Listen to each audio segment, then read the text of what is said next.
કાર્તિકની. બંને એક દિવસ રમતા રમતા જંગલમાં ફરવા ગયા. ઘણું દૂર ગયા બાદ એક ઝાડની નીચે એક ફળ મળ્યું. ગણેશજી એ ફળને ઉઠાવી લે છે અને કાર્તિક એમના હાથમાંથી ફળ લઈ લે છે. ગણેશ, આ મારું ફળ છે, કેમ કે આ મને પહેલા મળ્યું છે. આના પર મારી પહેલા નજર પડી હતી, એટલે આ ફળ મારું થયું. નહીં નહીં કાર્તિક ભાઈ, તમારી નજર પડી હશે, પણ આને પહેલા મેં ઉઠાવ્યું હતું. પહેલા મેં સ્પર્શ કર્યો હતો, એટલા માટે આ ફળ તો હું જ ખાઈશ. ગણેશ, હું તારાથી મોટો છું ને, મેં કીધું ને આ ફળ પર મારી પહેલા નજર પડી હતી. તે પહેલા હાથ લગાડ્યો તો શું, આના પર દૃષ્ટિ તો મારી પહેલા પડી હતી ને, તો હું જ ખાઈશ આને. ધીરે ધીરે કાર્તિક અને ગણેશની વચ્ચે ઝઘડો વધતો ગયો. બંને જણા માતા પાર્વતી અને શંકરજીની પાસે ગયા અને બંને એકબીજાની ફરિયાદ કરવા લાગ્યા. પિતાશ્રી, જુઓ ને, ગણેશ એની જીદ પરથી પાછળ જ નથી હટી રહ્યો. એ કહે છે કે આ ફળ એનું છે. પિતાશ્રી, આ ફળ તો મેં ઉઠાવ્યું હતું. કાર્તિક ભાઈની તો ખાલી એના પર નજર પડી હતી. હવે તમે જ કહો, આ ફળ કોનું થયું? ભગવાન શંકરે ફળ હાથમાં લે છે અને કહે છે, કાર્તિકેય, ગણેશ, તમે બંને જ નક્કી કરજો કે આ ફળ કોના પાસે લેવાનું છે. તમને ખબર પણ છે આ ફળ કયું છે? આ એક સાધારણ ફળ નથી, આ એક દિવ્ય ફળ છે. જે પણ આ ફળ ખાશે એને અમરત્વ પ્રાપ્ત થશે. પિતાશ્રી, તો આ ફળ મને જોઈએ છે, કારણ કે મેં એને ઉઠાવ્યું હતું. ના પિતાશ્રી, આના પર દ્રષ્ટિ મારી પહેલા પડી હતી, એટલે આ ફળ મને જોઈએ છે. ના ના પિતાશ્રી, આ મને જોઈએ છે. સ્વામી, આ બંને તો ફરીથી લડાઈ કરવા માંડ્યા. હવે શું થશે? હવે ન્યાય કેવી રીતે થશે? હવે આપણે શું કરીશું? ત્યારે જ ત્યાં અચાનક નારદ મુનિ આવી ચડે છે અને ભગવાન શંકરને કહે છે, નારાયણ નારાયણ. હે ભગવાન, શું સમસ્યા છે? આ બાળક કાર્તિક અને ગણેશ શું કામ ઝઘડી રહ્યા છે? હવે હું શું કહું મુનિવર, એમને એક ફળ મળ્યું છે અને એ ફળ અસાધારણ છે. એ ફળને જે પણ ખાશે એને અમરત્વ પ્રાપ્ત થશે અને આ જ ફળ માટે એ બંને ઝઘડી રહ્યા છે. ફળને પહેલા કાર્તિકેયે જોયું અને ગણેશે એને ઉચકી લીધું. હવે આ ફળ નક્કી કોનું છે એનો નિર્ણય અમે લઈ નથી શકતા. જો તમારા પાસે કોઈ ઉપાય હોય તો આપો મુનિવર. પ્રભુ નારાયણ નારાયણ. આનો તો મારી પાસે કોઈ સુઝાવ નથી, પણ હા, એક કાર્ય અવશ્ય કરી શકીએ છીએ. આ ફળ કોનું છે એ જાણવા માટે આ બંને છોકરાઓની વચ્ચે એક પરીક્ષા રાખવી જોઈએ. જે પોતાની શ્રેષ્ઠતા સાબિત કરશે એનું ફળ થઈ જશે. બસ પ્રભુ, તમારે એક નાનું કાર્ય કરવું પડશે કે ગણેશ અને કાર્તિકની વચ્ચે એક પરીક્ષા રાખવી પડશે. એક પ્રતિયોગિતા કરાવો કે જે સૌથી પહેલા આ પૃથ્વીના 3 ફેરા લગાવશે અને પાછો અહીંયા આવશે કૈલાશ પર, એ જ વિજેતા ઘોષિત થશે. એને જ આ ફળ મળશે. મુનિવર, આ સમસ્યાનો ઉપાય આપવા માટે ખૂબ ખૂબ આભાર. ગણેશ, કાર્તિકેય, શું તમે બંને સ્પર્ધા માટે તૈયાર છો? આ ફળ મેળવવા માટે હું કંઈ પણ કરી શકું છું. હું આ હરીફાઈ માટે તૈયાર છું. આ પ્રતિયોગિતા કોઈ મોટી વાત નથી. મને ખબર છે કે હું જીતવાનો છું અને આ ફળનો વાસ્તવિક અધિકારી હું જ છું. હું તૈયાર છું પિતાશ્રી. તો ઠીક છે, મારી વાત ધ્યાનથી સાંભળો. જે પણ પૃથ્વીની 3 પરિક્રમા કરીને સૌથી પહેલા અમારા તરફ પહોંચશે એને અમે આ ફળ સ્વયં આપશું અને એને અમે વિજેતા ઘોષિત કરશું. આમ કહ્યા બાદ કાર્તિક એમના વાહન મોર ઉપર બેસે છે અને પિતાશ્રીના આશીર્વાદ લઈને પૃથ્વીની પરિક્રમા કરવા નીકળી પડે છે. ગણેશ મનમાં ને મનમાં કહે છે, મારું વાહન તો મૂષક છે અને મૂષક ઉપર હું 3 પરિક્રમા કેવી રીતે કરી શકું? કાર્તિક ભાઈ મારાથી આગળ નીકળી જશે. આ રીતે તો હું હારી જઈશ. મારે કંઈક કરવું પડશે.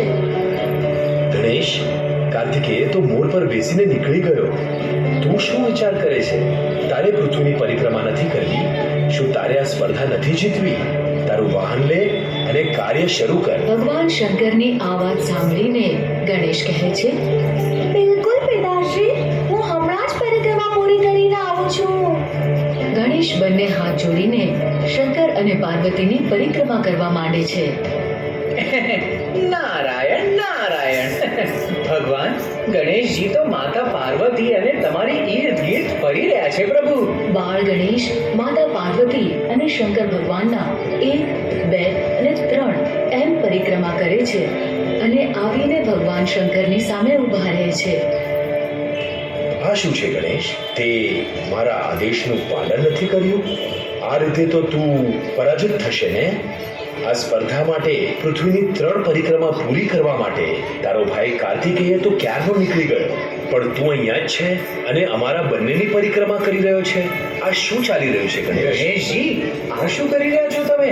ગણેશજી, વિશ્વના 3 ચક્કર નહીં લગાડો તમે, અને તમે પોતાના માતા પિતાની જ પરિક્રમા કરી રહ્યા છો. તમે તો અહીંયા જ છો, તમે અહીંયાથી ક્યાંય ગયા પણ નથી. મુનિવર, મારા માતા પિતા જ મારું વિશ્વ છે.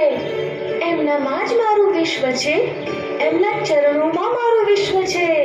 એમની પરિક્રમા કરવાથી આખા વિશ્વની પરિક્રમા થઈ ગઈ. તો તમે જ કહો કે શું મેં કોઈ ખોટું કાર્ય કર્યું છે? માતા પિતા જ આપણું સાચું વિશ્વ છે. એમણે આપણને જન્મ આપ્યો છે. એમની પરિક્રમા કરવાથી મેં સાક્ષાત આખા વિશ્વની પરિક્રમા કરી લીધી. હું તો એમ જ માનું છું. ગણેશનું આમ કહેતા ભગવાન શંકર પાર્વતીની સમક્ષ જુએ છે અને કહે છે, દેવર્ષિ નારદ, તમે હવે ગણેશને વિજય ઘોષિત કરો. કિંતુ ભગવાન, હમણાં તો કાર્તિક આવ્યા પણ નથી અને તમે તો ગણેશને વિજેતા ઘોષિત કરી નાખ્યા. દેવર્ષિ, આજે ગણેશે પોતાના બુદ્ધિનો પરિચય આપીને અમને બધાને આશ્ચર્યચકિત કર્યા છે. ગણેશે પોતાની માતા પાર્વતી અને મારા આપેલા સંસ્કારનો ઉત્તમ પ્રયોગ કર્યો છે. અમે જે સંસ્કાર એને આપ્યા એ જ સંસ્કારનું તો ગણેશે પાલન કર્યું છે. એનું કહેવું એવું છે કે માતા પિતાના ચરણોમાં જ સંપૂર્ણ વિશ્વ છે અને વિશ્વની 3 પરિક્રમા ગણેશે પૂરી કરી છે. એ પણ કાર્તિકેયના પહેલા ગણેશે પોતાના બુદ્ધિનો પરિચય આપ્યો છે. એટલે આ સ્પર્ધાનો વિજેતા ગણેશ જ છે અને આ ફળ હું ગણેશને ભેટ તરીકે આપું છું. ગણેશ, તમે વિશ્વની પરિક્રમા કરવા નહીં ગયા? સાચી વાત છે, તમે બહુ મોટા આળસુ છો. જુઓ, હું તો 3 ચક્કર લગાવીને પાછો પણ આવી ગયો. જુઓ, વિજેતા હું છું અને તમે પરાજિત થઈ ગયા. નારાયણ નારાયણ. કાર્તિકેય, એમણે તમારા કરતા પહેલા જ પરિક્રમા પૂરી કરી લીધી છે. ગણેશની જીત થઈ છે. અચ્છા ગણેશ, જો તમે સાચે જ વિશ્વની 3 પરિક્રમા પૂરી કરી છે તો કયો, આખા વિશ્વમાં તમે શું શું જોયું? 7 મહાસાગર, હિમાલય પર્વતની સૌથી ઊંચી ટોચ, વિશ્વની સૌથી લાંબી નદી. તમે બિલકુલ સાચું કહી રહ્યા છો ગણેશ, પણ તમે તો અહીંથી ગયા જ નથી, તો પછી વિજેતા કેમ બની ગયા? મને કશું સમજાઈ નથી રહ્યું પિતાશ્રી. આ શું છે? આ તો અન્યાય છે. હું તો પૂરી પરિક્રમા કરીને આવ્યો છું અને ગણેશ તો અહીંયા જ હતા. તો પછી તમે એને કેવી રીતે વિજેતા ઘોષિત કરી નાખ્યા અને ફળ પણ આપી દીધું? પિતાશ્રી, જરૂર આમાં ગણેશની કોઈ ચાલાકી છે. આ ખોટું છે. નારાયણ નારાયણ. કાર્તિકેય, ગણેશે કોઈ ચાલાકી નથી કરી, પણ એણે પોતાની બુદ્ધિનો પ્રયોગ કર્યો છે. પોતાની બુદ્ધિનો પરિચય આપ્યો છે ગણેશે. કાર્તિકેય, ગણેશે પોતાના બુદ્ધિનો પરિચય આપ્યો છે. પોતાની બુદ્ધિનો પ્રયોગ કરીને એણે મારી અને પાર્વતીની 3 પરિક્રમા કરી છે અને અમે આપેલા સંસ્કારનું પાલન કર્યું છે. એનું એવું માનવું છે કે માતા પિતાના ચરણોમાં જ સંપૂર્ણ વિશ્વ છે. એટલે જ એને મારા અને માતા પાર્વતીની 3 પરિક્રમા કરીને વિશ્વની પરિક્રમા પૂર્ણ કરી છે. આ રીતે એને આ સ્પર્ધા જીતી છે.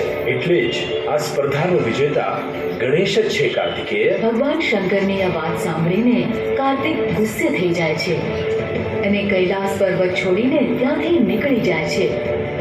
પિતાશ્રી, કાર્તિકભાઈ તો ગુસ્સે થઈ ગયા. કંઈ વાંધો નહીં ગણેશ, એનો ગુસ્સો જ્યારે શાંત થઈ જશે તો એ સામે ચાલીને પાછો આવી જશે. પણ આજે તે બુદ્ધિનો પરિચય આપીને અમને બધાને મોહિત કરી દીધા છે. સાચે જ તું બુદ્ધિદાતા છે. માતા અને પિતાએ આપેલા સંસ્કારોનો ઉપયોગ કરતા તે આજે બુદ્ધિનો પરિચય આપ્યો છે. આજે તે આ ફળ પ્રાપ્ત કરીને અમરત્વ પ્રાપ્ત કર્યું છે. આ રીતે ગણેશ વિશ્વની પરિક્રમાની હરીફાઈ જીતી જાય છે અને ફળના સાચા અધિકારી કહેવાય છે.